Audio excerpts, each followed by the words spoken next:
ย้อนบุญคุณของพรรคประชาชนปฏิวัติลาวสาวลาวบ่อาจจะหลงลืมได้ตลอดชีวิตขออุทิศไว้นำพรรคเฮาถนอมฮักบูชาเจ้าบ่มีวันให้หมองเศร้าพรรคเอ้ยจงเจริญ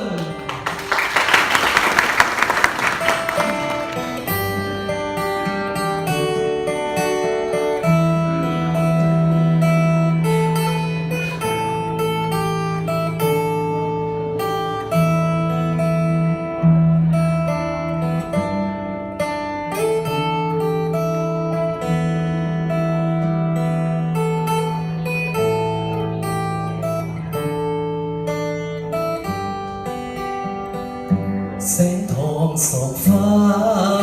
หน้าผามีสีสดใสความมืดหายไปแสงทองส่องใสเข้ามาทั่วทั้งอาณาดินลาวมีความร่มเย็น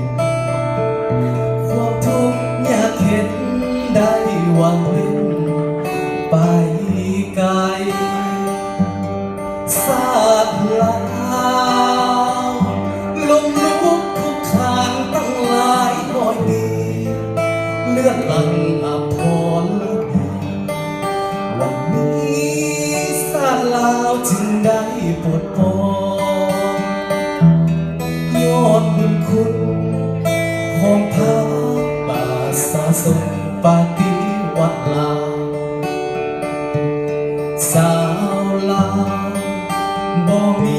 วันหลงลืมได้ตลอดชีวิตขออุทิศไว้นำพักเฮาท่านน้อมรักบุญสาเจ้าบ่มีวันให้มองเศร้าพักเอ๋ยจงเจริญ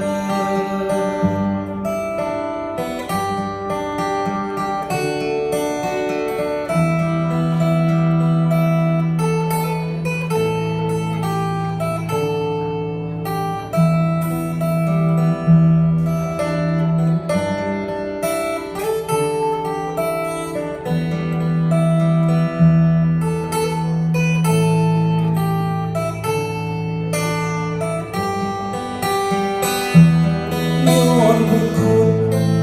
ของพระป่าสะสมปาฏิวัดลา